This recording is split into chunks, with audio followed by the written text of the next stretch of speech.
Okay, good afternoon, students. So today we will start with the second part, that is the global economic environment. That is title of today's session, the global marketing environment.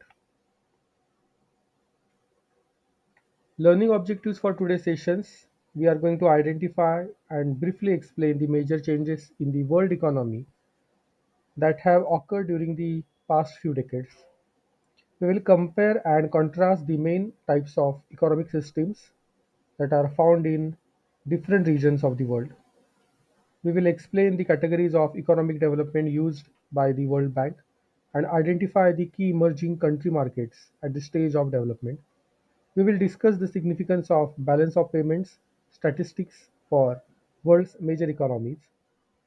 We will try to identify the countries that are world's leading exporters and briefly explain how the exchange rates impact the economies or companies' opportunities in different parts of the world. So we will start with the world economy. We just have the overview. The world economy had changed profoundly since the World War II. Perhaps the most fundamental change in the emergence of the global market responding to new opportunities. Global competitors have steadily displayed or absorbed the local ones. Concurrently, the integration of the world economy has increased significantly. Economic integration stood at 10% at the beginning of the 20th century. Today it is approximately 50%. Integration is particularly sticking in the European Union, that is EU, and North American Free Trade Area.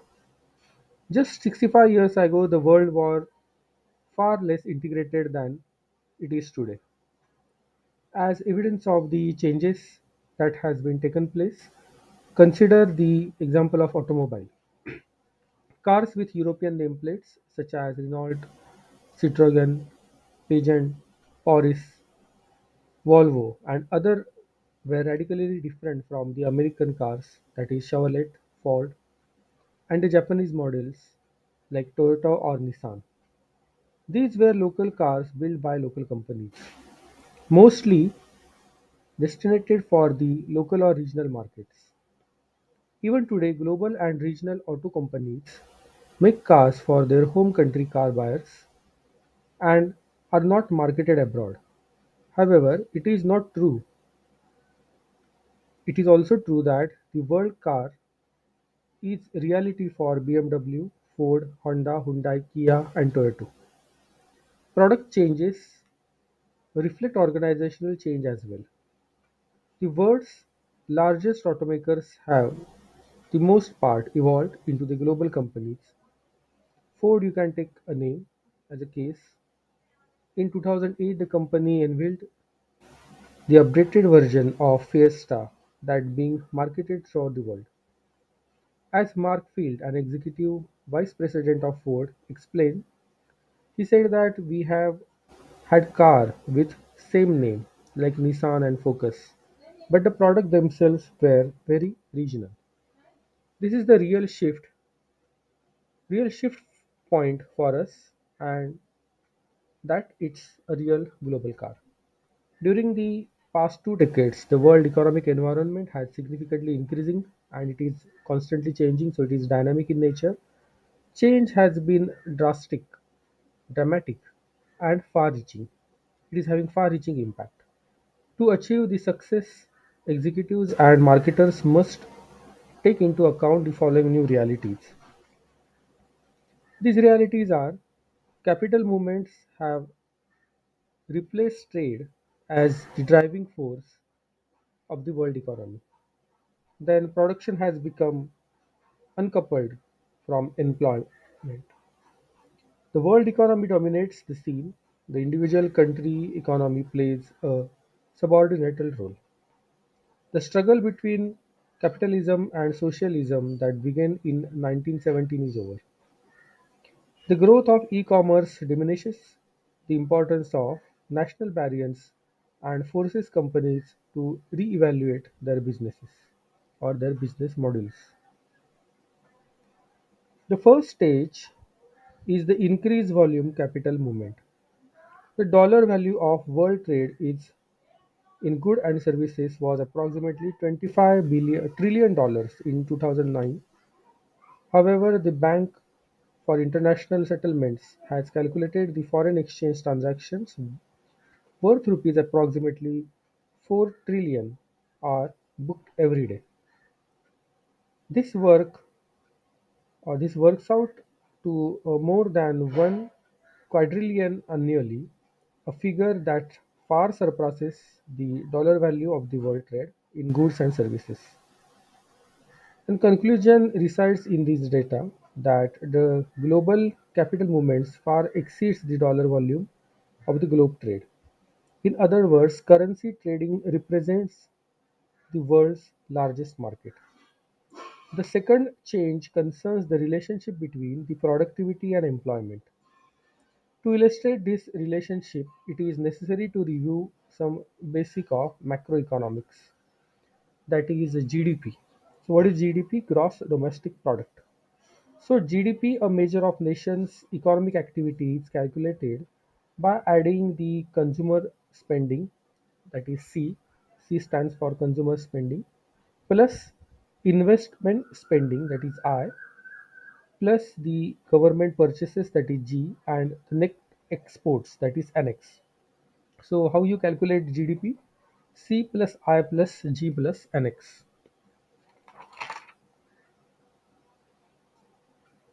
Economic growth, as measured by GDP, reflects the increase in the nation's productivity. Until the recent economic crisis, the employment in the manufacturing has remained steady or declined, while the productivity continued to grow. Now, employment rates have declined in the countries where a bubble economy or misallocated resources in housing and real estate has collapsed.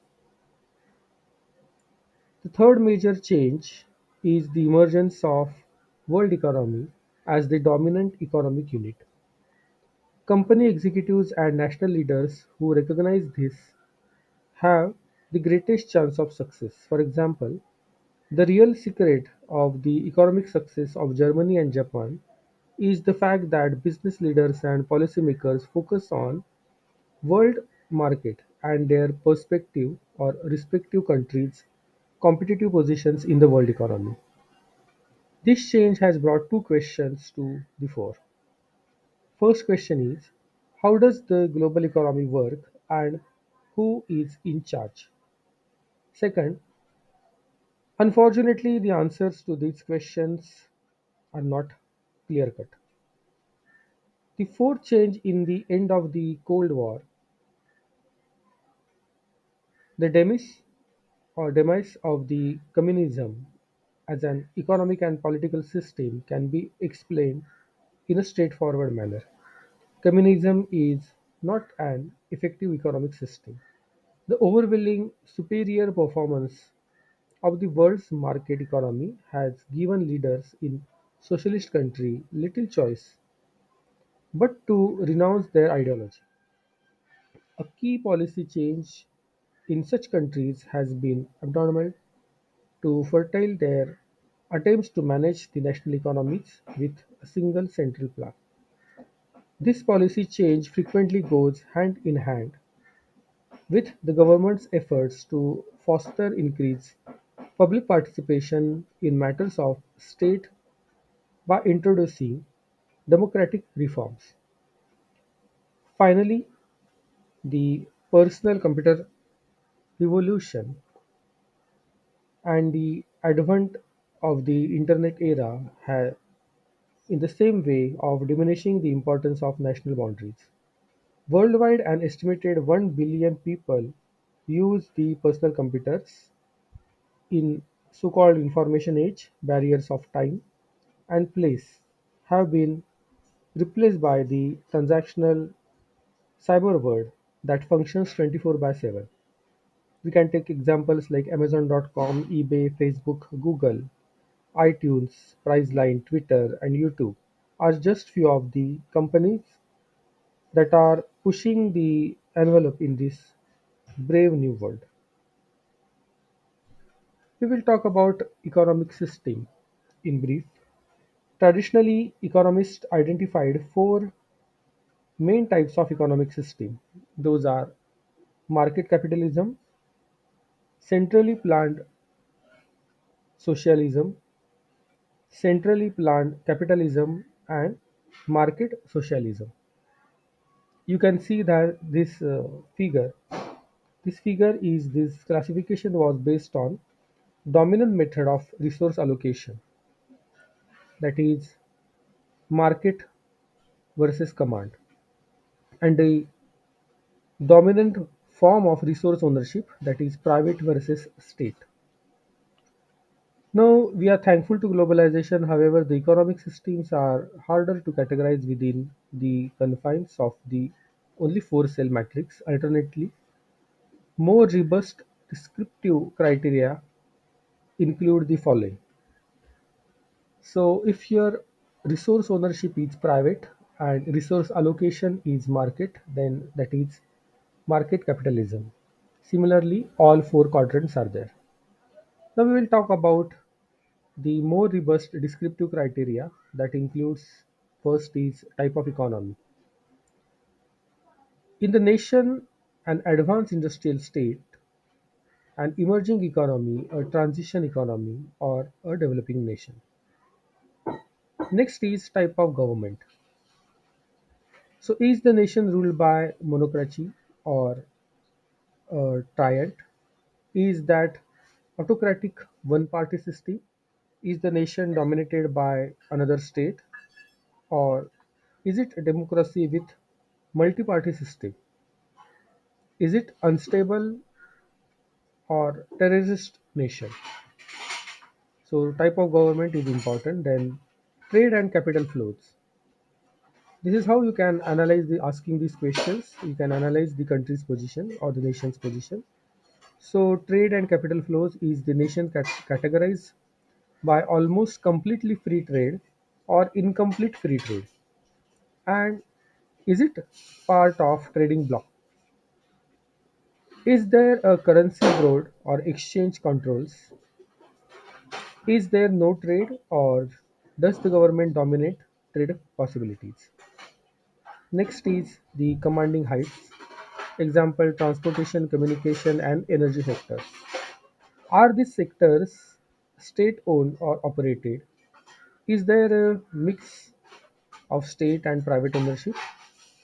Are they all private or with or without control prices? Next is service provided by the state and funded through taxes. Are pensions, healthcare, and education, etc. is provided? Pensions and education, but not healthcare. Do privatized system is dominating in that nation? These questions you can ask. Next is services provided by the state. So services provided by the state as well as the funded through taxes are pensions, healthcare, and are provided, and pensions and educations are not healthcare, and two privatized systems dominating that. Then institutions is the nation categorized by transparencies, then standards and absence of corruptions, and the presence of free press or strong courts.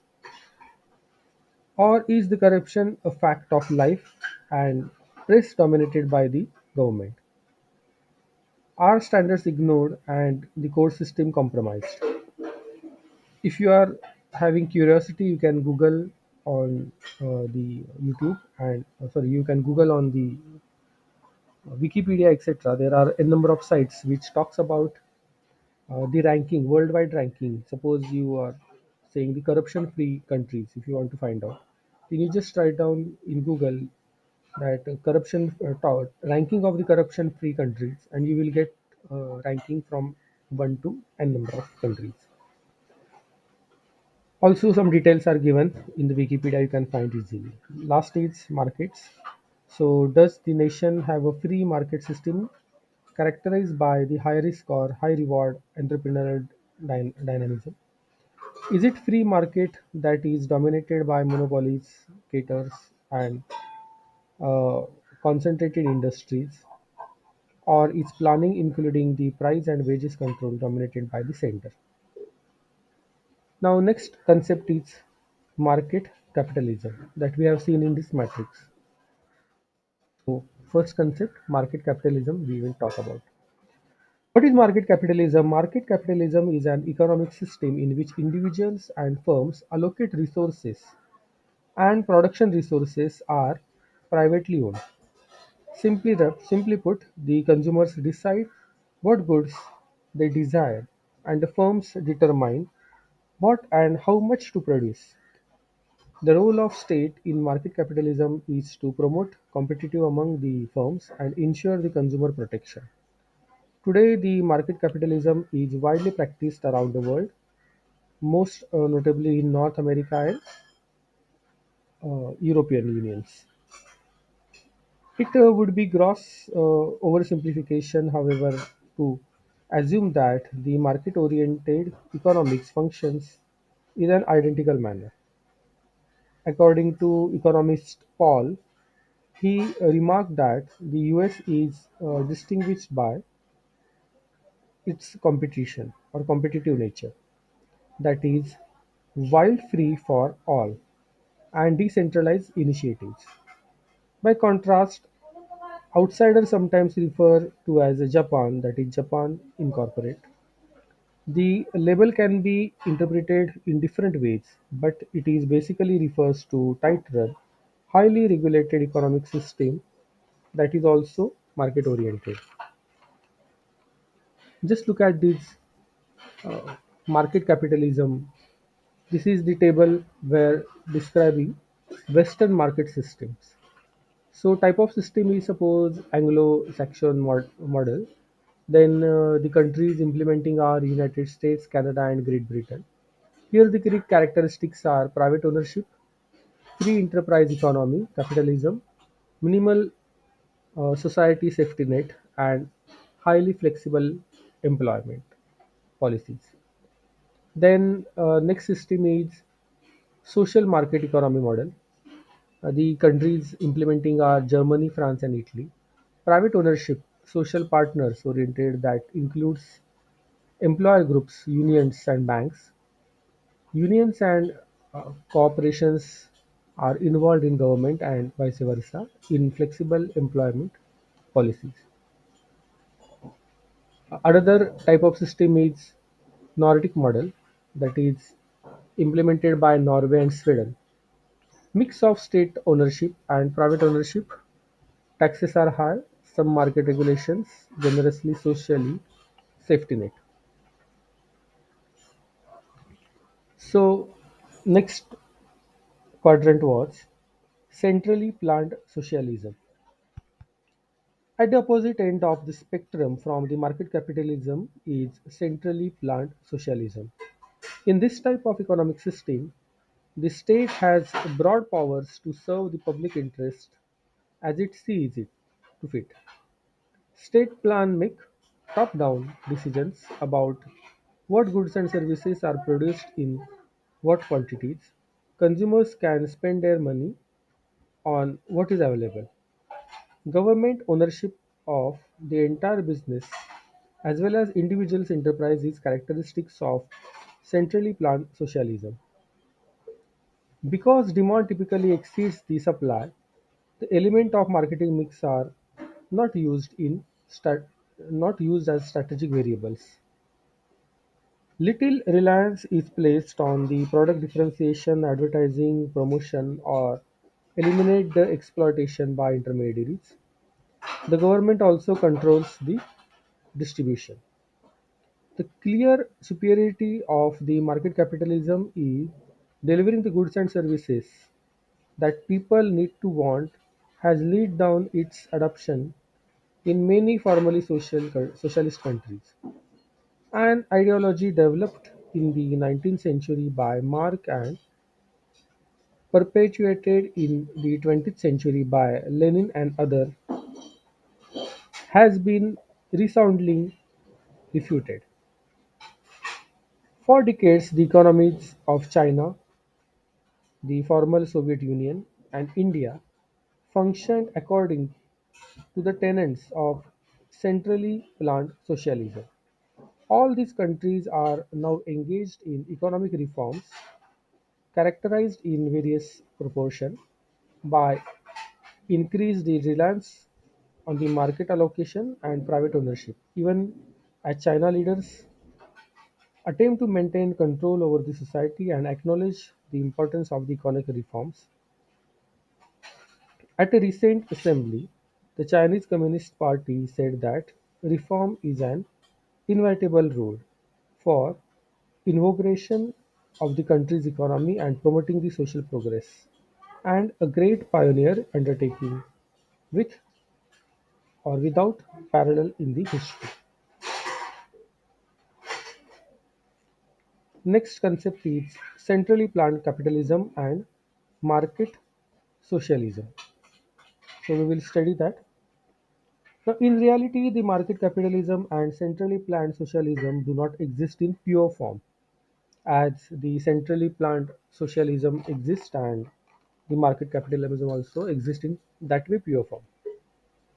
In most of the countries, to a great or lesser degree, the command and market resource allocation are practiced simultaneously, as they are private state resource ownership.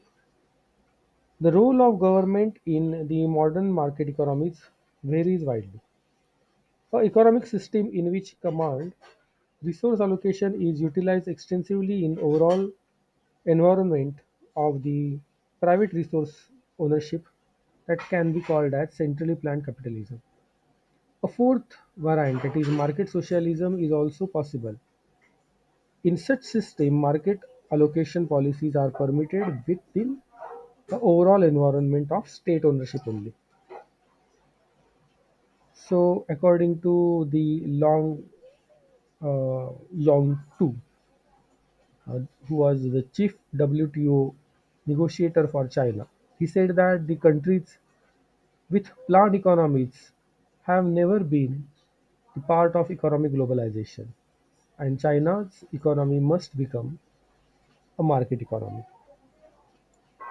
As noted previously, China is an example. I'll just put this table.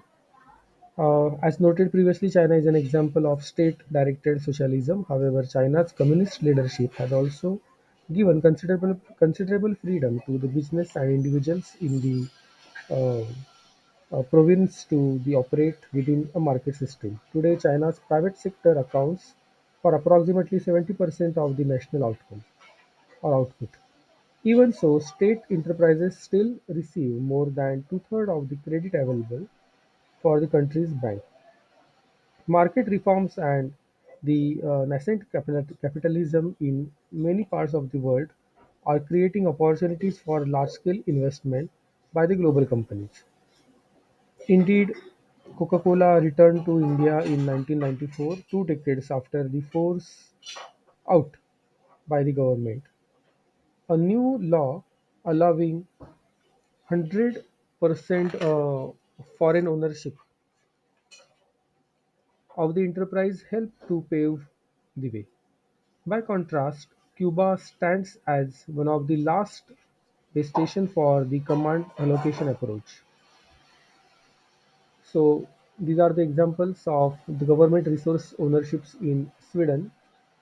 You can take the example of Telia Sonera. It is the telecom company and state ownership is 45%. Similarly, you can take example of SAS, that is airline company, and the state ownership is 21%. Also, there is index of economic freedom. This is the data of 2011 ranking that is available on www.heritage.org/index. So these are the top 10 companies: Hong Kong, Singapore, Australia, New Zealand, Switzerland, Canada, Ireland, Denmark, United States, and Bahrain. And in last five, we are having North Korea at 179th position, then Zimbabwe, Cuba, Eritrea, Venezuela, Burma. So these are standing after 170 position.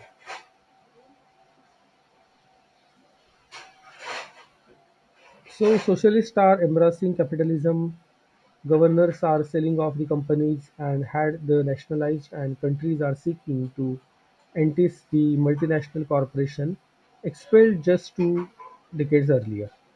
Today, politicians on the left admire that their government can no longer afford the expansion welfare state, the decoming of the state from the commanding heights, much a great divide between the 20th and 21st century.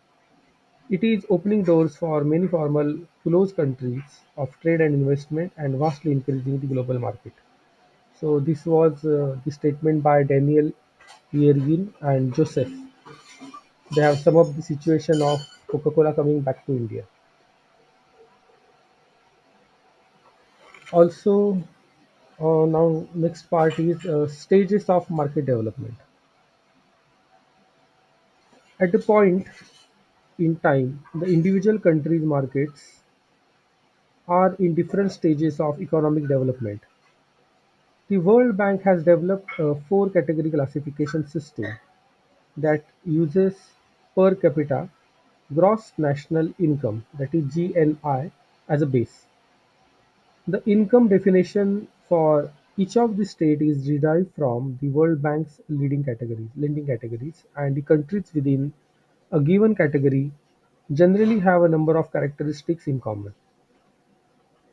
Thus, the stage provided a use or useful basis for the global market segmentation and target marketing. The categories are shown. I will just first show the categories. Okay, so these are the stages of market development. So a decade ago, a number of countries like Central Europe, then Latin America and Asia were expected to experience the rapid economic growth known as big emerging markets, that is BEMS. The list includes China, India, Indonesia, South Korea, then Brazil, Mexico, Argentina, South Africa, Poland, and Turkey. Today, much attention is focused on the opportunities in Brazil, Russia, India, and China. As previously noted, these four companies are collectively known as BRIC. You must have heard before: Brazil, Russia, India, and China. So, BRIC. So, Microsoft's experience illustrates the nature of market opportunity in this country. In fiscal 2008, the software giant's collective revenues from BRIC grew 54% compared to the overall global revenue growth. So overall revenue growth was throughout the world 18%, and only in BRIC it was 54%.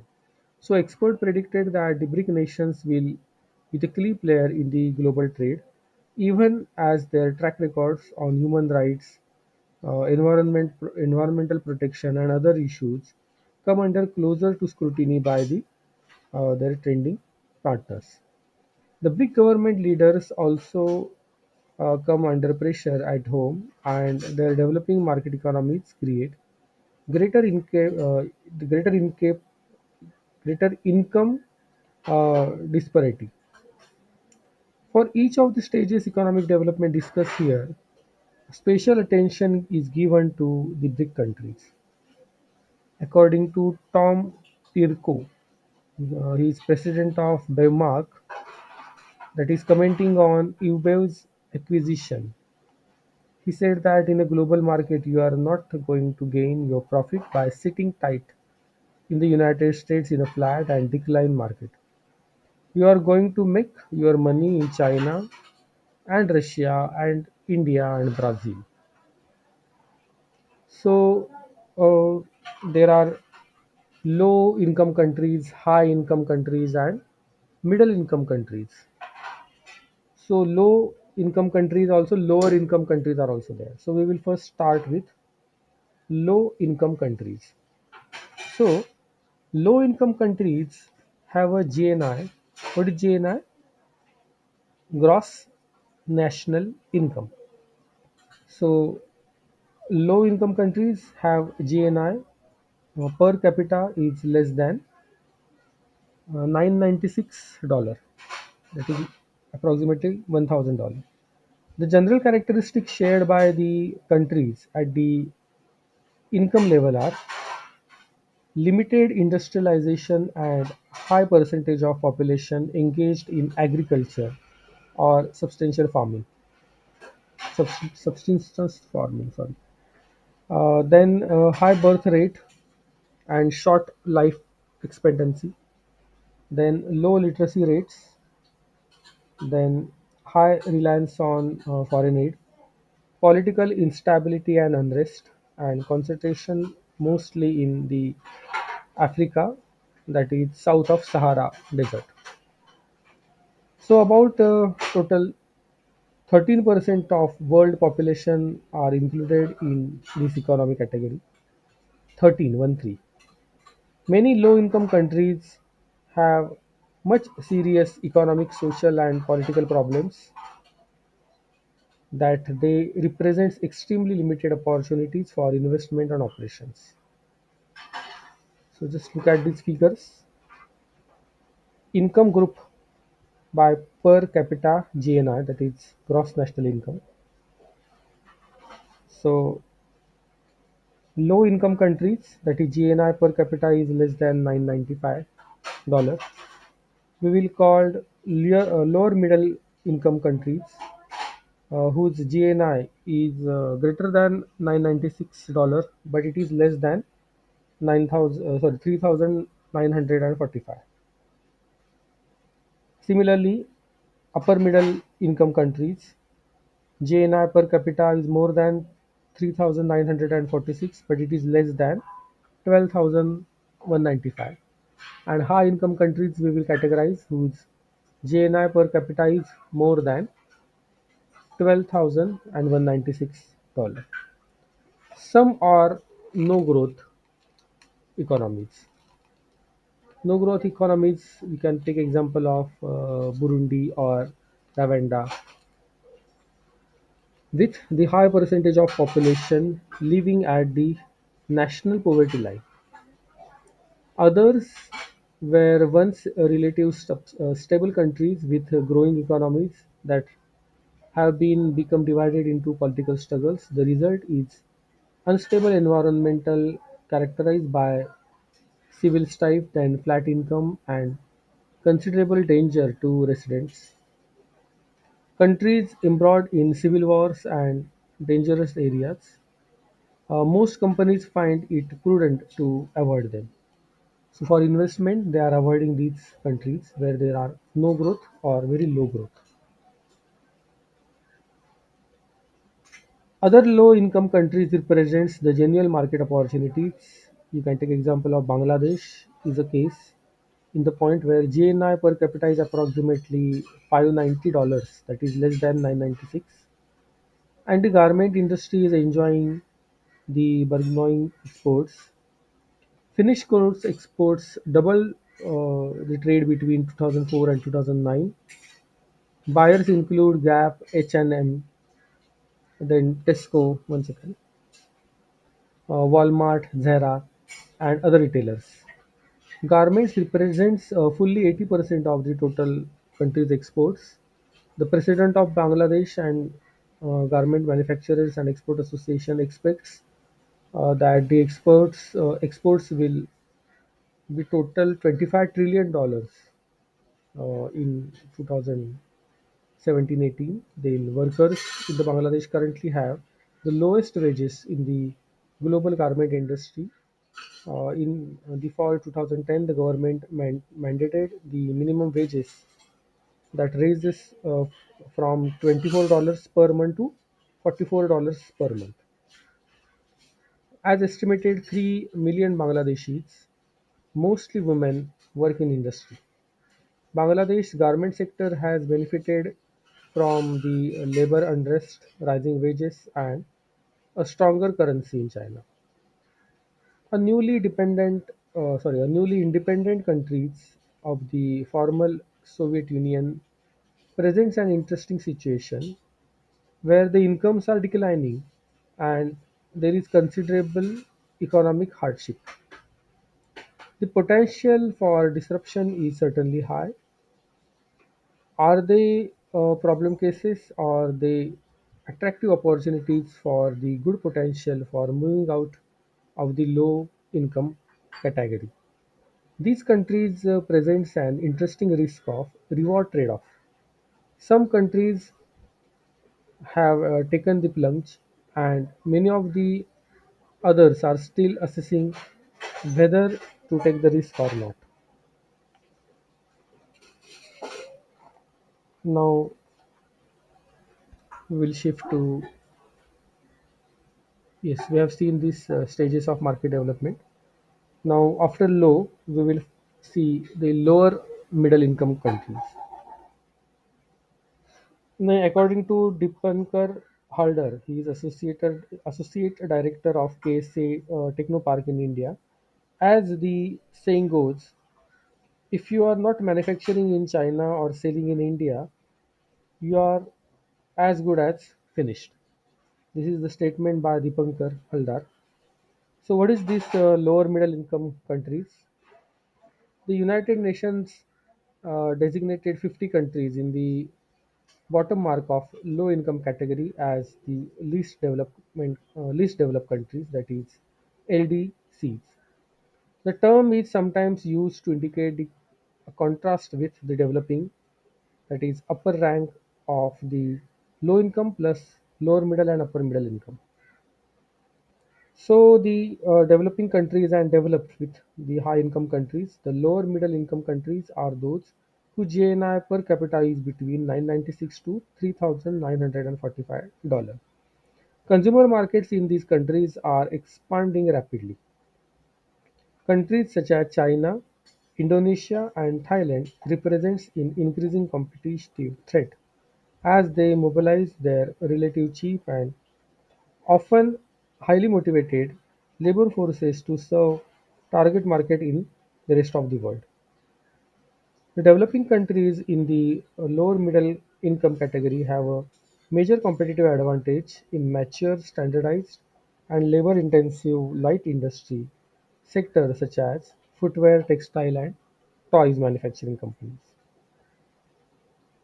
With 2009 GNI per capita of $1,180, India has transitioned out of the low income category and now is classified as a lower middle income category. In 2007, India commences its 16th anniversary of its independence from the Great Britain, and many decades economic growth was weak. As 1990s became, India was the throes of the economic crisis. Inflation was very high, and foreign exchange rivers were having reverse flows. Then country's leader opened the India's economy to trade and investment and dramatically improved market opportunities. Manmohan Singh was placed in the charge of India's economy. Singh, former government of the Indian Central Bank and finance minister, believed that India had been taking the wrong road. Accordingly, he set all the planned economy by estimating the import licensing requirement for many products, reducing the tariffs and easing the restrictions on the foreign investment and liberalizing the rupees. According to the Vivek Paul, who was the vice chairman of Wipro, it may feel that the temperature has only risen a couple of degrees so far, but this heralds at the end of India's economic ice age. Also, Yashwant Sinha, the country's former finance minister, once declared that the 21st century will be the century of India. His world appear present, and India is a home of number of world-class manufacturing companies with the global reach, including Infosys, Mahindra and Mahindra, Tata, Wipro, and meanwhile the list of global companies operating in India growing larger. They include the Benetton, United Colors of Benetton, then Cadbury, Coca-Cola, DuPont, Ericsson, then Fujitsu, IBM, L'Oreal, MTV, Staples, Unilever, and Walmart. India's huge population base also present attractive opportunities for the automobile sector. So Suzuki, Hyundai, General Motors, and Ford are the among all the global car manufacturers doing businesses in India. China is the other big nation that is also there in low middle income category. GNI per capita was 3,519 2009. China represents the largest single destination of foreign investment in developing world, attracted by the country's vast size and potential market. Companies like Asia, Europe, and North and South America are making China a country in the global strategies. Uh, Despite of the growing market reforms, Chinese society does not have the democratic foundation. Although China is member of World Trade Organization (WTO), trading partners are still concerned with or concerned about the human rights, protection of intellectual property rights, and other issues. The country's leader must deal with China's sprawling bureaucracy while reforming the state enterprise sector to ensure the nation's export led to the economic transformation sustained. Policymakers have launched hundreds of infrastructural projects. So these includes airports, then cargo ports, highways, and railroads.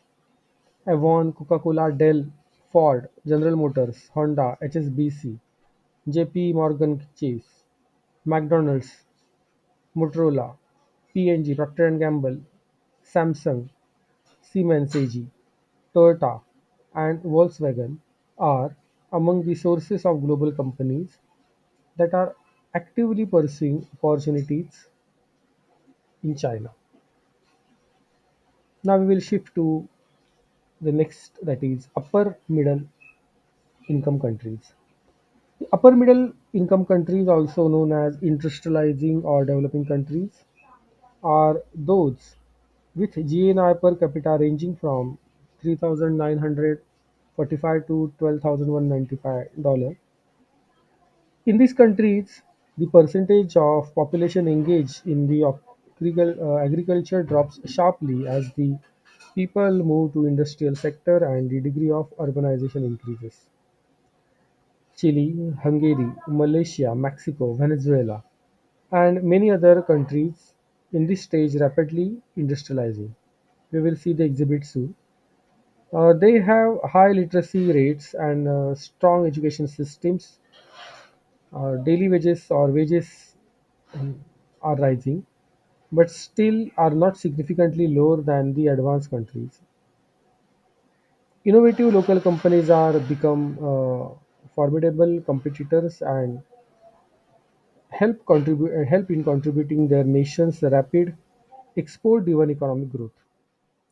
Russia and Brazil, with GNI of per capita of 9,000 to $8,000 respectively, are the two BRIC nations that currently fall into the upper middle class category. Russia's economic situation improves and declines as the price of oil fluctuates. Strong local companies have appeared on the scene, including Wimble Danfoods, Russia's largest dairy company. However, corruption in pervasive and bureaucracy often mean of the mountain of red tape for the companies such as Diageo, Mars, Nestle, McDonald's, and SAP Miller. Still, the marketing opportunity is enticing. Wages have increased dramatically in recent years, and consumers are showing tendency to spend rather than save. Brazil is the largest Latin American in terms of its size of its economy, population, and geographical territory. Brazil also boasts the richest reserves of natural resources in the hemisphere. Uh, China and Brazil top Our trading partners have also insidable prepared for the iron ore and other commodities. Government policies aimed at stabilizing the Brazil's macroeconomy have yield impressive results. Brazil's GNI has growth at average annual rate of 4% over the past 7 to 8 years.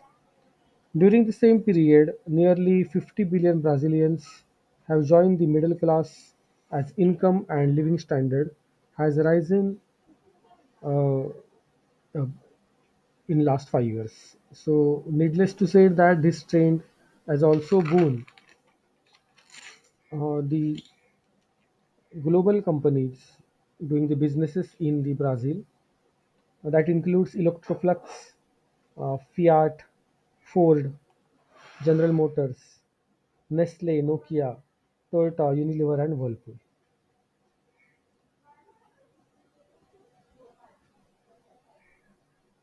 Then, typical of these countries at this stage of development, Brazil is the study in contrast. Grocery distribution companies use the logistic software to route their trucks. Meanwhile, horse-drawn carts are still a common sight on many of the roads. To keep the pace with the volatile financial environment, in the early 1990s, many local retailers invested in sophisticated computers and communication systems. They use sophisticated inventory system softwares to maintain the financial control. Thanks to Brazil's strength in computers, the country's outsourcing sector is growing rapidly. Former French president and underscored the Brazil's importance on the world trade. He said that geographically Brazil is a part of America, but it's European because of its culture and global because of its interest. So this was about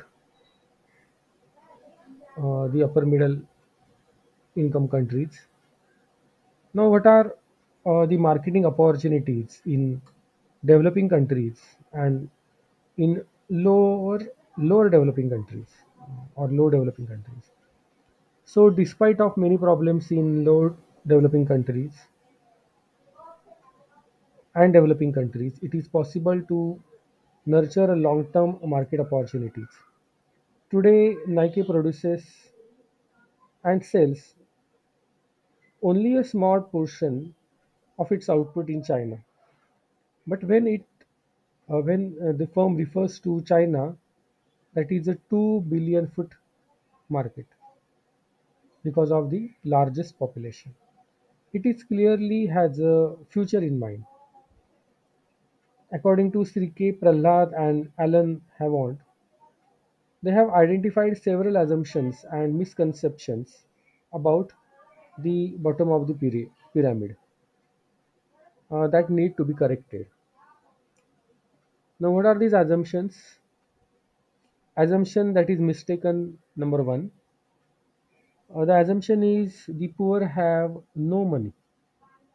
This is not the fact. In fact, the aggregate buying power of the poor communities can be substantial. In rural Bangladesh, for example, villagers spend considerable sum to use the village phones operated by the local entrepreneurs. Then next statement is mistaken assumption number two.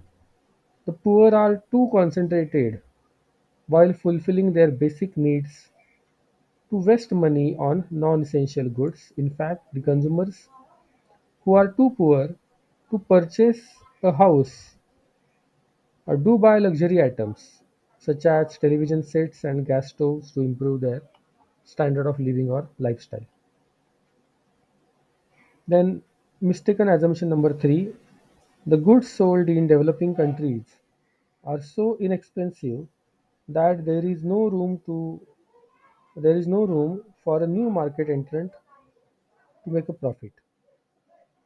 In fact, because of the poor often pay high prices for many goods, there is opportunity for efficient competitors to realize the attractive market gains by offering the better quality in lower prices. Again, mistaken assumption number four: people in bottom of pyramid (BOP), people in BOP markets use advanced technology only. In fact, residents of rural areas can also do quickly learn to use their cell phones, PCs, and various similar devices. Mistaken number five: the global companies that target bottom of pyramid markets will be categorized or criticized for exploring the exploiting the poor. So global companies that target bottom of pyramid markets will be criticized for exploiting the poor. That is not the case. In fact, the informal economies in many poor countries are highly exploitative. A global company offering the basic goods and services that improves the country's standard of living can earn reasonable return without benefiting the society. So, despite of the different economic conditions in the part of southern Southeast Asia or maybe Latin America, Africa, or Eastern Europe, many nations in these regions will evolve into attractive markets. One of the marketing roles in developing countries is to focus on the resources, on the task of creating and delivering the products that are best suited to local needs and incomes. Appropriate marketing communications techniques can be applied to accelerate the acceptance of these products. Marketers can link that relates the resources to opportunities and facilitates their need satisfaction on the consumer's terms. Now, an interesting debate in marketing is whether it is having a really relevance with the process of economic development or not, and why we are studying this economic development related chapter. Some people believe that the marketing is relevant only in affluent, industrialized countries, where the major problem is directing society's resources into ever changing output or production to satisfy the dynamic marketplace. In the less developed countries, the argument goes at the major problem is with the allocation of scarce resources towards the obvious production needs. Efforts should focus on production and how to increase the output and not on the consumer's needs and wants. Now, for example, pursuing alternative energy sources is an important for two reasons: the lack of coal reserves in many countries and concern that the heavy reliance on fossil fuels contributes to the global warming. Similarly, people everywhere need affordable, safe drinking water. So, recognizing the fact, Nestle launched the Pure Life bottled water in Pakistan. The price was set about 35 cents, captured 50% of the bottle market in the Pakistan. The brand has also rolled out in dozens of the other low-income countries. The Coca-Cola company recently began to address the dietary and health issues in low-income countries by developing the Vitango, a beverage product that can help to fight anemia, blindness, and the other related health-related problems. Global companies can also contribute to economic development by finding creative ways to preserve old growth forests and other resources while creating the economic opportunities for local inhabitants. In Brazil, for example, the AG works with the cooperative of farmers who transform coconuts husk into the natural rubber and used in auto seats or maybe sun visors. The French luxury good marketers Harms International has created a line of handbags called Amazonia that is made of latex extracted by the traditional rubber tapers. Both Daimler and Hermes are responding to the opportunity to provide themselves and environmentally conscious while appealing to the green-oriented customers.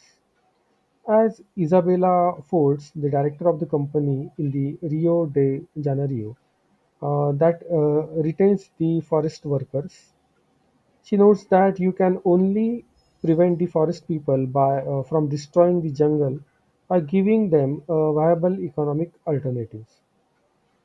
So this was about the some mistakes or mistaken assumptions. Now the last part we will talk about the high income countries. So high income countries are also called as advanced countries or developed countries, industrialized or post industrialized countries are those whose GNI or per capita is above 12,196, with the expectation of a few oil-rich nations. The countries in this category reach their present income level through a process of sustainable economic growth. That is the reason behind the growth. The phrase post-industrial countries was first used by Daniel Bell of Harvard to describe the United States, Sweden, Japan, and other advanced or high-income societies. In his 1976 book of the Coming of the Past Industrial Society, Bell drew a distinction between the industrial and the post-industrial stages of the country development, and went beyond mere measure of the income. Bell's thesis was that the sources of innovation in post-industrial societies are derived increasingly from the codification of theoretical knowledge rather than the random inventions. The service sector accounts for more than half of the nation output. The processing and exchange of information becomes increasingly important, and knowledge trumps capital as the key strategic resource. In addition, in a post-industrial society, intellectual technology is more important than the machine technology, and scientists and professionals play an important dominant role than engineers and semi-skilled workers. Post-industrial societies exhibit an orientation towards the future and stress the importance of interpersonal relationship in the functioning of the society. Taken together, these factors and the factors spell the big sociological changes for the work and some lives of the residents of the post-industrial nations. Products and market opportunities in post-industrial societies are heavily dependent on new products and innovations. Ownership levels for the basic products are extremely high in most of the households. Organizations seeking to grow often face a difficult task in if they attempt to expand their share of existing markets. Alternately, they can endeavor to create new markets. Today, for example, global companies in a range of communication related industries are seeking to create new new e-commerce markets for interactive forms of electronic communication. South Korea occupies a unique position among the high income countries in that it is only one classified as the emerging market by influencing the stock market indices. South Korea is the home of Samsung Electronics, LG Group, Kia Motors Corporation, Daewoo Corporation, and Hyundai Corporation, and the other well-known global enterprises as well. So, in place of substantial barriers in the free trade, South Korea has initiated major reforms in the political and economic system in the response of the Asian flu. Even so, the investors note the political risk posed by the North Korea. Another concern is consistent treatment of foreign investment by the government. For example, authorities recently raided the local offices of French retailers Carrefour. If the indices of eventually reclassify South Korea as a developed market, the change would trigger a wave of investment inflows. We will talk about trade, but before that, we will just discuss about the G7, G20, G8 countries. Have you heard about the G7, G8, and G20 countries?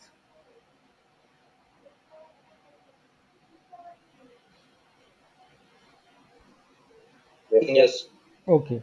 So seven high-income countries like United States, Japan, Germany, France, Britain, Canada, and Italy comprises the group of seven G7.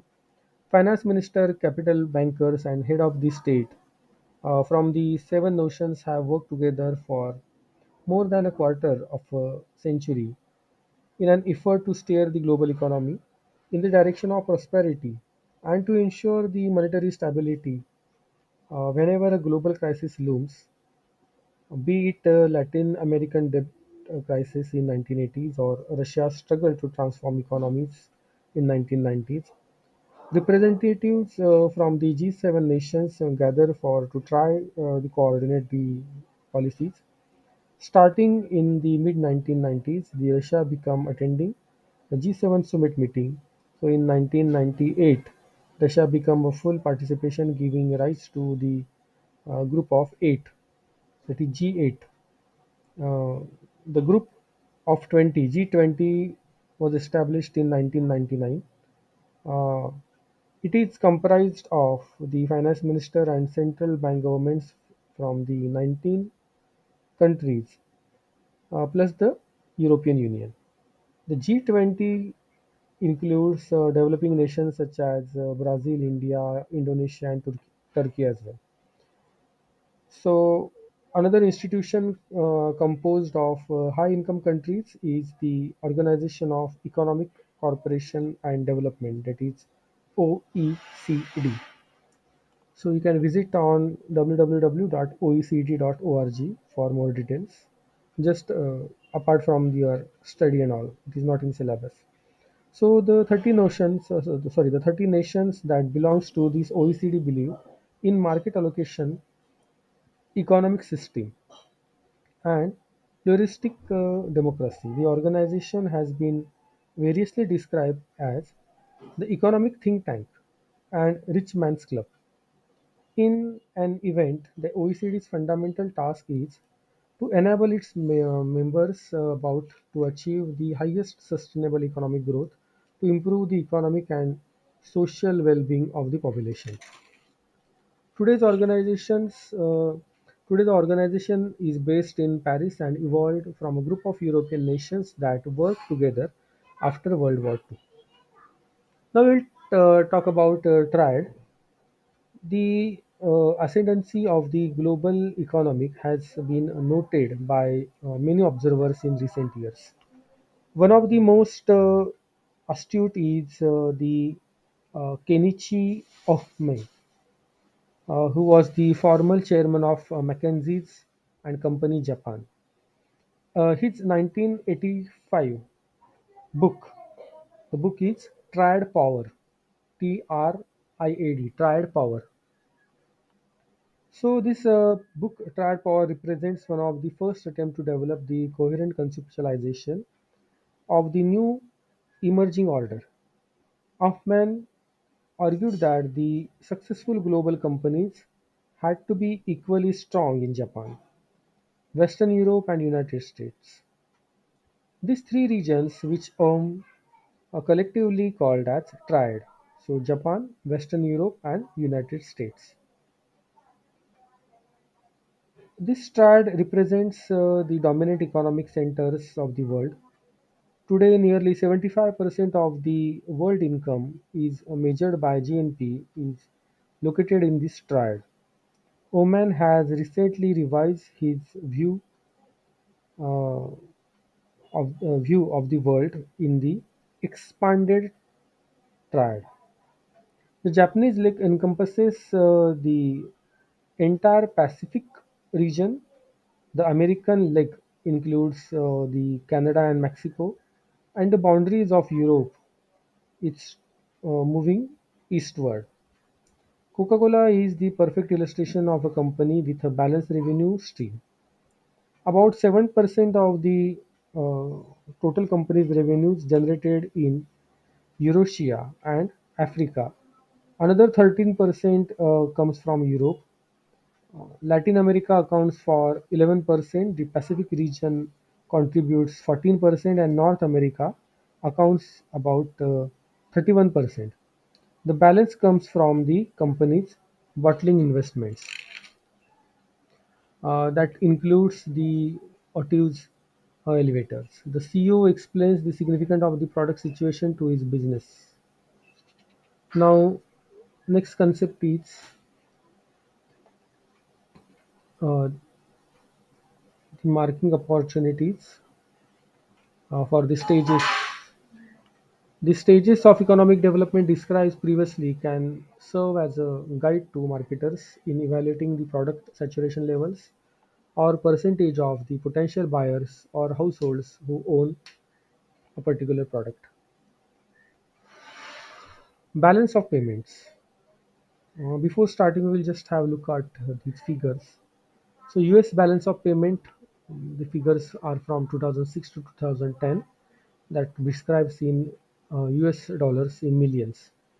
So, current accounts to the 2010 accounts, the source is taken from bea.gov. So, just look at these figures: service credit, service debit, balance of services, balance on goods and services, imports and exports figures. So what is this? The balance of payment is a record of all economic transactions between the residentials of the countries and the rest of the world. US balance of the payment statistics from the period 2006 to 2010 is shown in this figure. International trade data for the United States is available from the US Bureau of Economics, that is BEA.gov. In the Bureau's interactive website enables users to generate customized reports. So you can also go on this website and you can try whether you can have the report generations or not. The International Monetary Funds of the Balance of Payments Statistical Yearbook provides the trade and statistics and summaries of the economic activities for all the countries in the world. The balance of payment is divided into current and capital accounts. The current account is a broad measure that includes merchandise trade, that is, manufactured goods, and service trades. Services are generally intangible and experience-based economic outputs, plus certain categories of the financial transforms such as humanitarian aids, and a country with a negative current account balance has a trade deficit. That is, the outflow of the money to pay for import exceeds the inflow of the money for the sales of exports. Just look at these figures. US goods and services trade with Brazil, India, China. So US exports to China, India, and Brazil. You can see the figures, and goods imported are in negatives. So a close examination you can see here. This shows a record of goods and services trade between United States, Brazil, and India. A comparison of 4 and 5 lines in the two tables shows the bright spot from the US perspective. The United States has maintained a service trade surplus with the rest of the world. However, the United States post balance payments deflect, while uh, important trading partners such as China have the surpluses. China has become the 3 trillion in foreign reserves, more than any other nations. It offsets its trade surpluses with the overflow of the capitals. While United States offsets the trade deficits with one of the inflow of the capital, China and other countries with held trade surpluses are setting sovereign wealth funds to invest some of the money. Now we will see trade in merchandise and services. So this I have talked about. So just we will talk about the trade in merchandising and services. Thank to thank in part of the achievements of the GATT and WTO, the world merchandise trade has grown at a faster rate than the world production since the end of World War II. Put differently, import and export has outpaced the rate of increase in GNI. According to the figures compiled by WTO, the dollar value of the world merchandise trade in 2009 totaled 11.8 trillion. However, as the world slipped into the recession in 2008, annual world trade growth slowed to about 6%. The top exporting countries are shown in this particular chart. We have shown the China, Germany, US, Japan, and Netherlands. These are leading exporters, and uh, US, China, Germany, France, and Japan are ranked as the leading importers. So in 2003, Germany surpassed the United States at world's top exporter. German manufacture of all sizes has benefited from the global economic growth because they provide the motors, machines, vehicles, and other capital goods that are required to build factories and countries' infrastructure worldwide. Worldwide machineries and transport equipment constitute approximately one third of the global exports. Overall, two-thirds of the Germany's exports go to United Nations, EU nations, European United Nations. Then France is the number one country for the destination, while the United States ranks second. Today, exports generate 40% of Germany's GDP, and 9 million jobs are exported in related. In addition, with the annual sales by the foreign subsidiaries, the German-based companies are $1.5 billion. The faster growing sector of the world trade is trade in services. Services includes travel and entertainment, education, businesses services such as accounting, advertising, engineering, investment banking, and legal services, and royalties and license fees that represents the payment of the intellectual properties. One of the major issues in the trade relation between the high and lower income countries is trade in services. As a group, low or lower middle and even upper middle income countries are lax in enforcing the international copyrights and protecting intellectual property and patent law. As a result, countries that export service uh, products such as softwares, music, and video entertainment suffer a loss in their income. According to the Global Software Piracy Study conducted uh, each year by the Business Software Alliances, annual worldwide losses due to software piracy account approximately $50 billion. In China alone, software piracy cost the industry that is estimated approximately 7.6 billion loss. So, overview of the international finance. Foreign exchange makes it possible for the countries. Okay, foreign exchange makes it possible for a country in one country to conduct the business in other countries with different currencies. However, foreign exchange is an aspect of global marketing that involves certain financial risk, decisions, and activities that are completely different from those facing a domestic markets. Moreover, those risks can be even higher in developing countries such as Thailand, Malaysia, and South Korea. When a company conducts business, when a company conducts business within a single country or region with customers and suppliers paying in the same currency, there is no exchange risk. All prices, payments, receipts, assets, liabilities are given in the currency. However, when conducting business across the boundaries in countries with different currencies, a company is thrust into the turbulent world of exchange risk. So just look at these figures from 1992 to 2010, US billion dollars. So US trade balance on the services on merchandise trade that is given in US dollar. You can clearly see in that the service imports, the service exports, good import and good exports. So the comparative chart is given in this figure. So the foreign exchange markets consist of literally of a buyer and seller market where the currencies are traded for both spot and future delivery on a continuous basis. As noted earlier in the chapter, uh, this particular chapter, 4 trillion of the currencies is traded every day that we have seen in the first part.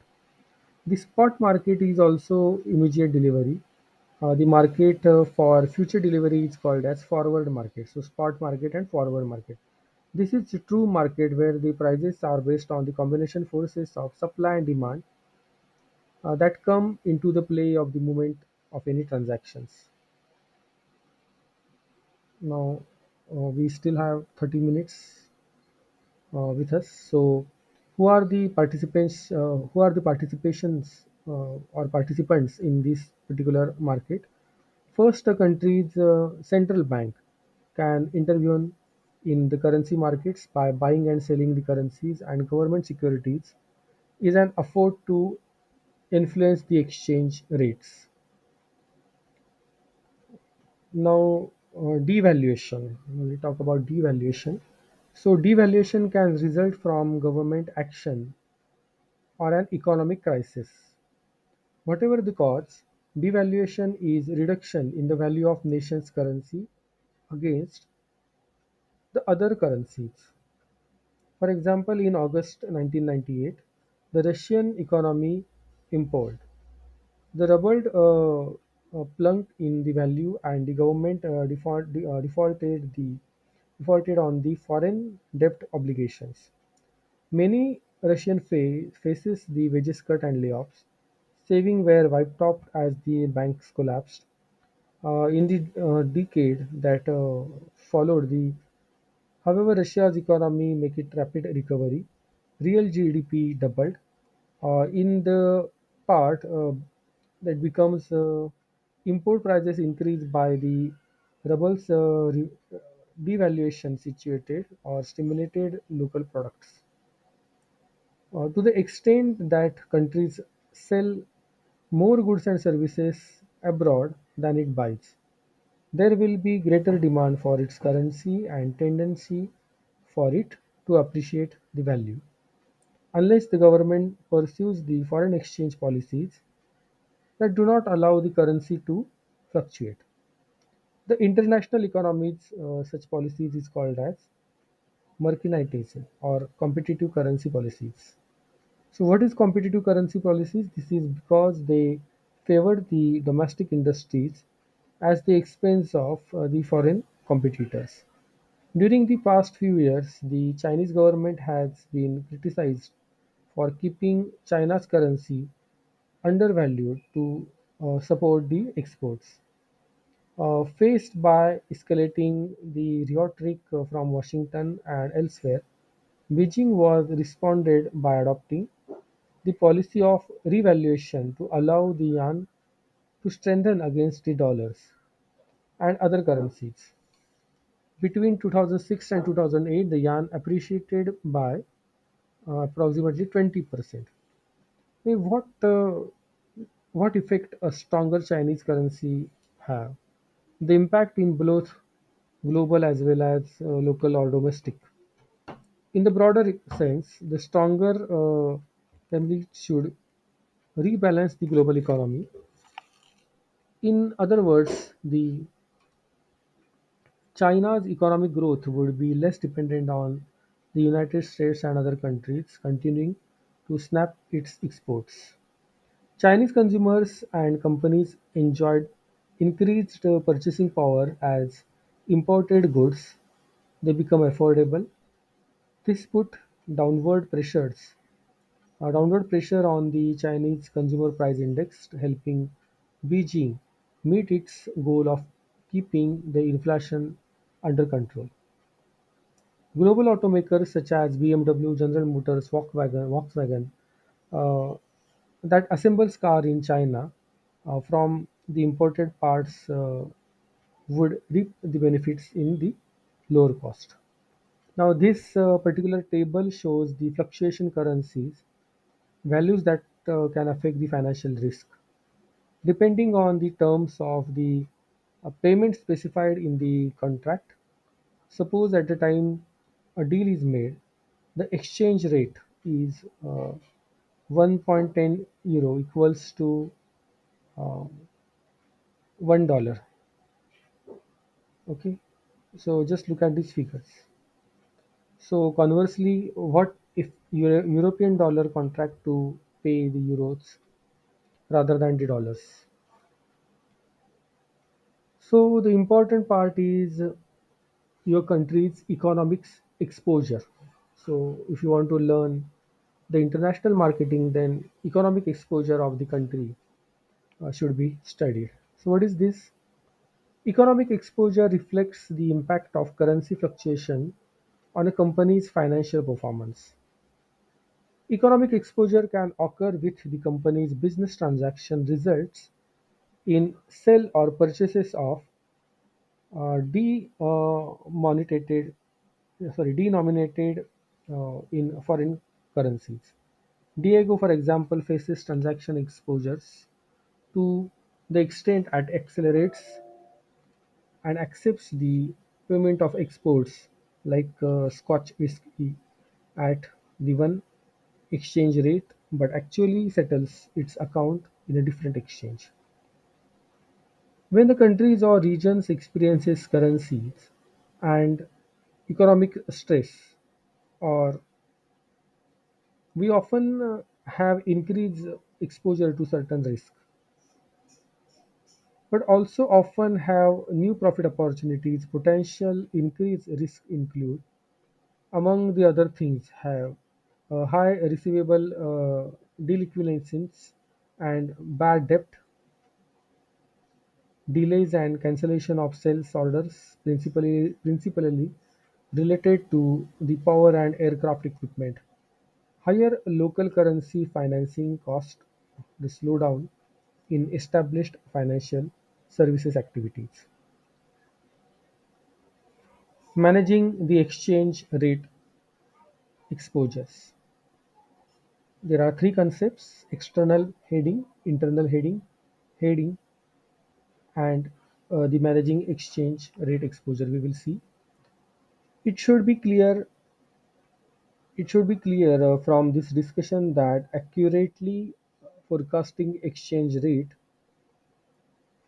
movement is the major challenge for the countries. So over the years, the search for the ways of managing the cash flows to eliminate and to reduce the exchange rate risk has resulted in development of various techniques or numerous techniques and various financial strategies.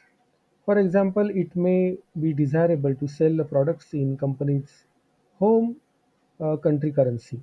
When it is not possible, techniques are available to reduce both transaction and operating exposures.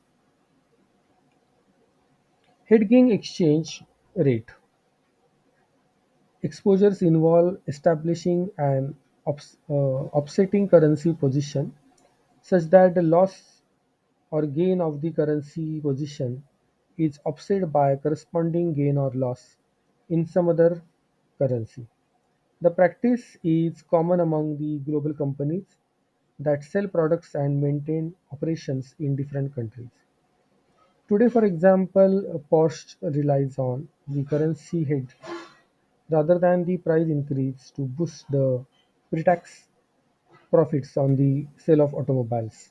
Porsche manufacturing all its car in Europe but generate about 45% of its sales in United States. Thus, Porsche faces the economic exposure stemming out of the relative value of the dollar to the euro. Porsche is fully hedged, thus it takes the currency position to protect all the earnings from the foreign exchange movements.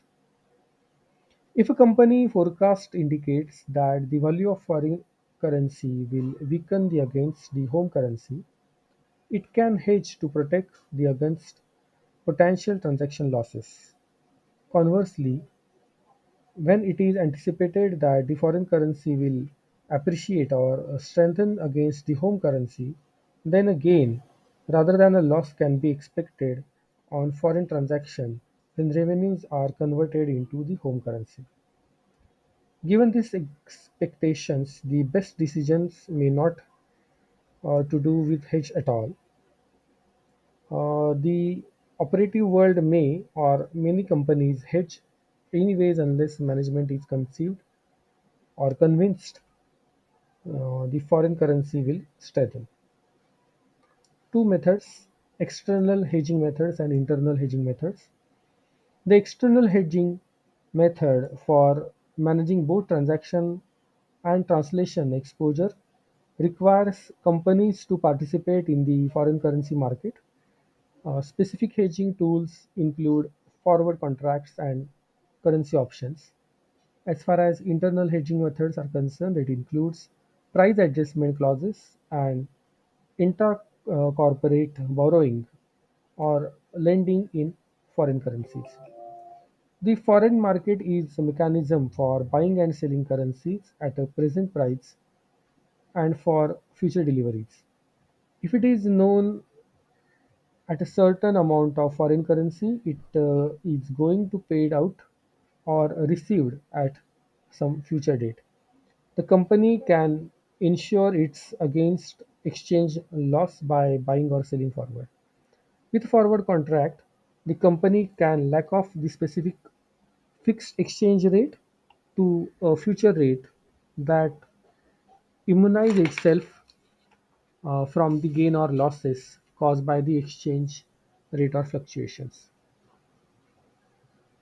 Financial officers of the global firms can avoid the economic exposure altogether by demanding a particular currency as payment for its foreign sales. As noted, US-based company might demand US dollars as the payment currency for its foreign sales. Last line.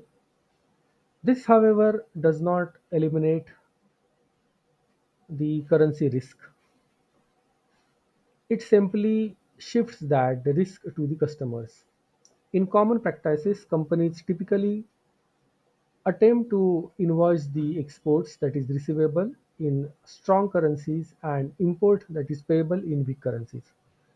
However, in today's highly competitive world market, such practice may reduce the company's competitive edge.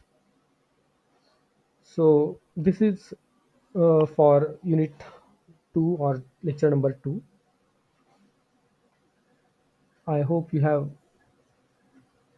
got some points to discuss. Now I will just ask few questions, that is how you can summarize today's lecture, what you have learned. Anybody can unmute and tell what he or she learned today. So we will do the summary.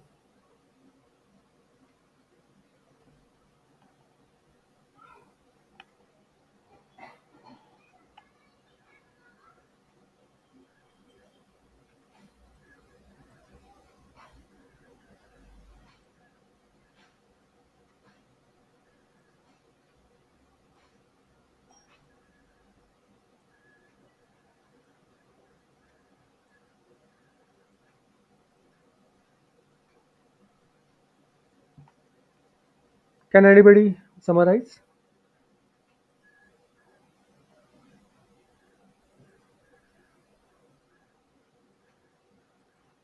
Okay, I will tell you the summary. Is the screen visible? Yes, yes, sir, yes, sir. Okay, you can see the screen. So, summary, we can summarize the chapter like the economic environment is the major determinant of the global market with the market potential and opportunities. See, this particular chapter is talking about some global economic environment, and uh, that is not, I will not say difficult, but it is that with much theoretical concepts. It is not easy as the marketing concepts.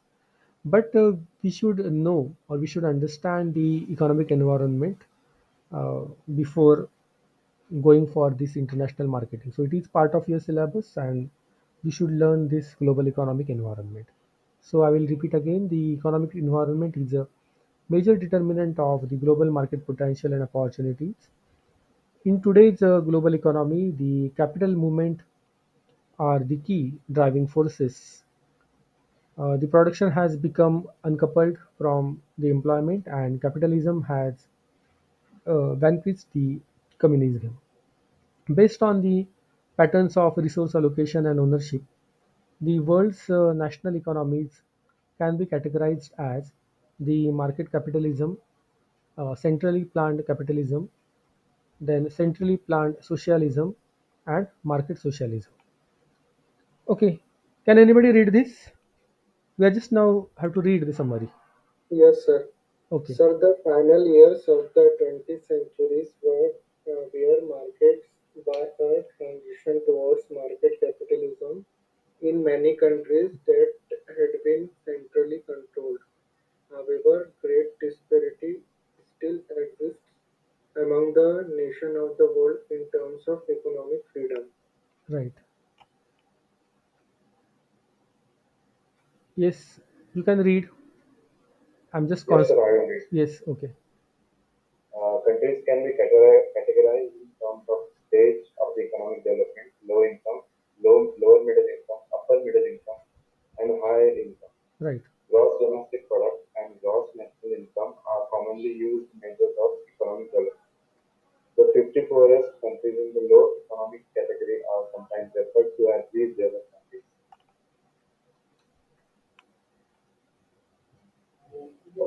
Middle income countries with high growth rates are often called newly industrializing economies. NIEs. Several of the world economies are notable for faster growth.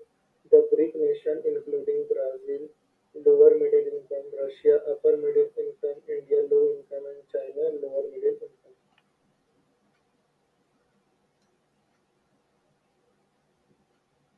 The Group 7 G7 and the Group of 20 G20 and the Organization for Economic Cooperation and Development, that is OECD, represent efforts by high-income nations to promote democratic ideals and the free market policy throughout the rest of the world.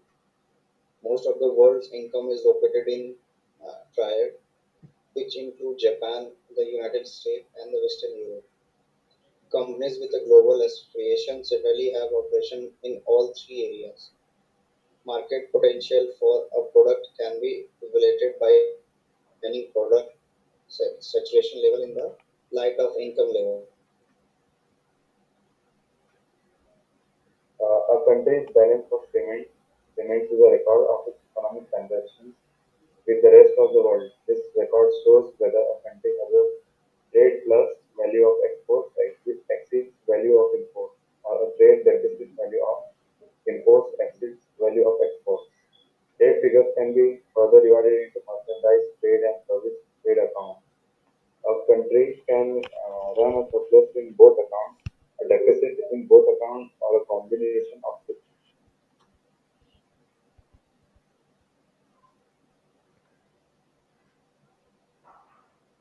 Yes, anyone can read. Israel only. A country's balance of payments is a record of its economic transactions with the rest of the world. This record shows whether a country has a trade surplus value of exports exceeds value of imports, or a trade deficit, value of imports exceeds value of exports. Trade figures can be further divided into merchandise trade and trade service accounts. A country can run a surplus in both accounts, a deficit in both accounts, or a combination of US merchandise trade deficit was 550 billion in 2010. However, the United States enjoys annual service trade surplus. Overall, the United States is a debtor. China enjoys an overall trade surplus as and serves as a creditor nation. Uh, foreign foreign exchange provides a means for settling accounts across borders. The dynamic of international finance can have a significant impact on a nation's economy as well as the fortunes of individual companies. Currencies can be subjected to devaluation or revaluation as a result of action taken by a country's central bank. Currency traded by international speculators can also lead to devaluation when a country economy is strong or when demand for its goods is high.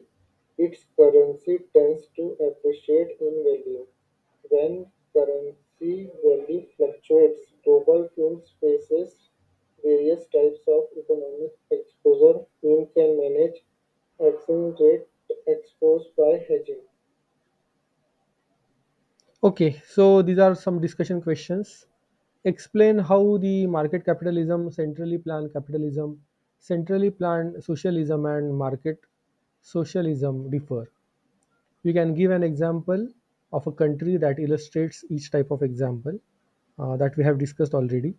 Then next discussion question can be a manufacturer of satellite dishes is assessing the world's market potential for his product. He asks you he should consider if he should consider the developing countries as a potential market. How would you advise him? Okay. Then a friend is distressed to learn the American merchandise trade deficit hit of $646 billion in 2010. You want to cheer your friend by demonstrating that the trade picture is not as bleak as it sounds. So, what would you do? So, these are the discussion questions. So, I just afraid that much is there for today's lecture. I will just stop sharing the screen. Okay. Uh, I have to click your photograph of your attendance. 1 second. Yes, sir.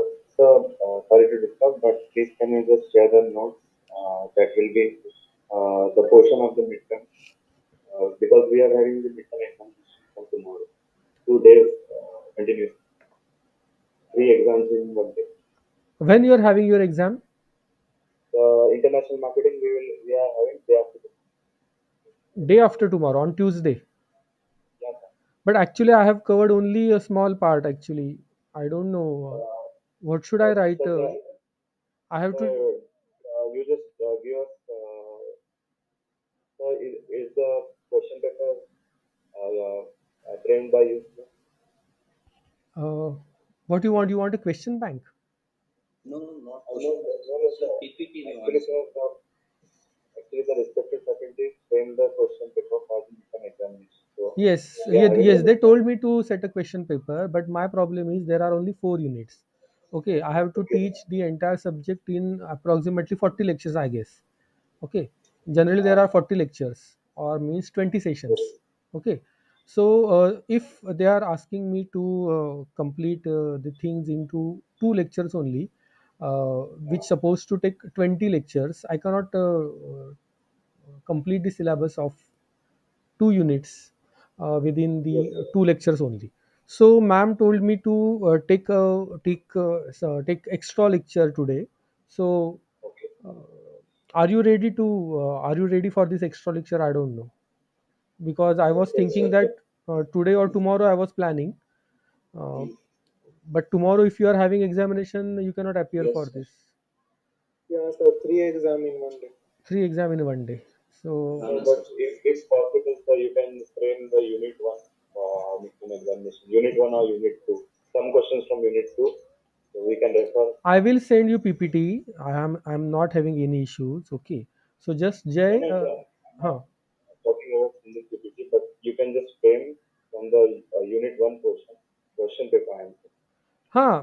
I'm understanding that whatever I have covered. Okay. In Yes, sir. this lecture and previous lecture. Okay. Only two lectures. Okay. I know what I have covered. Okay. I'm having the PPTs. I will share the PPTs to you, and I will Yes, like set the questions from those PPTs only. okay. Okay जो मैंने पढ़ाया ही नहीं वो मैं कैसे पूछूंगा ना Yes, sir. That will benefit, sir. Okay and just tell me that when your term will end Term examination, the day after tomorrow only on no no Tuesday. This entire term semester Full semester, May. In May or June, mid. May June okay so till May or June I have to finish all these syllabus right Yes, sir. Okay Yes, so sir. Okay last question आज लेना है क्या और एक lecture या नहीं लेना है वो मुझे बोलो आप Uh, डिस्कस करो और डिस्कस करके जय yes, को sir. बोलो okay Yes, sir. I will convey you. हाँ जय मुझे बोलो अगर लेना है तो Yes, sir. कितने बजे आप लोगों को कन्वीनियंट है मैडम तो बोली है कि कोई क्लैश नहीं होता है तो I can take she was also Yes, telling कि टुमारो भी मैं ले सकता हूँ लेकिन आप लोग बोल रहे हैं कि tomorrow there is your examination तो टुमारो तो हम नहीं ले सकते आज मुझे जय बोलो yes, sir. ओके कभी ना Yes, sir. कभी तो ख़त्म करना ही है मुझे आज हो गया तो अच्छा Yes, sir. रहेगा नहीं रहा तो भी तो मुझे बोलो so I have to plan accordingly so 10 minutes में मुझे बोलो कि क्या करना है Yes, और sir. जय मुझे आप We'll discuss. आपका ईमेल एड्रेस भेज दो मैं दोनों Yes, पीपीटीज sir. आपको ईमेल एड्रेस पे भेज दूंगा Okay, sir. Okay. Okay okay और आप क्या किससे पढ़ रहे हो आप क्या बुक है आपके पास क्या है हेलो Yes, sir. आप Yes, sir. कहाँ से पढ़ रहे हो आप जनरली पढ़ाई कैसे कहाँ से करते हो So actually, the respected faculties have sent us the PPTs on our email, TCS and ID. Okay so you are not having this international marketing book और global marketing book from Keegan and Mark Green वो आपके पास नहीं है okay ठीक है so you are only studying from the PPTs PPTs online. Okay ठीक है सो जय मुझे प्लीज़ बता दो Yes, sir. Thank you. Okay ठीक है थैंक यू Thank you.